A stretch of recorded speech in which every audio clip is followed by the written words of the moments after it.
Na va, hylų metai. Jau galvojau, kad mane prakeikė elniai. Vien tik ilaragiai. Sezoną atsidarėms buvo su yla, dvišakė perspektyvaus elnė.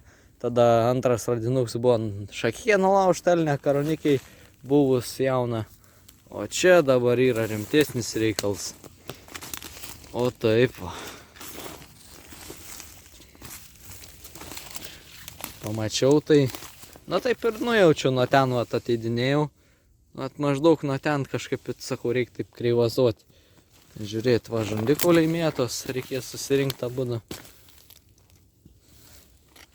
Opa, po 6 šakas.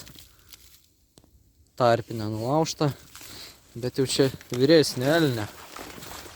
Vyresnė elnė, nes rožės jau tokios plonėjusios, bet ragai masyvus. Ten va, ledai šalus yra. Jo. Ledai šalia. Opa. Nu, a čia tai ragiukai. Čia jau smagiai eisim namo. Kur tau namo dar į mašiną? Neįsim, dar eisim pasivaikščioti. Toliau pasižiūrėti kaip kas. Na, diena tai tikrai užskaityta, nebėra ko labai ir tikėtis. Dar įlikę. Nu va, labai smagu, super. Ragai masyvus. Geri ragai, geri.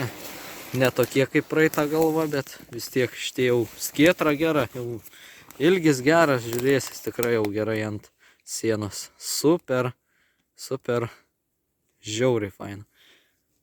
Nu ką, ačiū uždėmesi. Tylos minutę reikia pagerbti šitą elnę. Eglišakį vat kokį nuskint. Pagarbą atiduoti žvėreliui.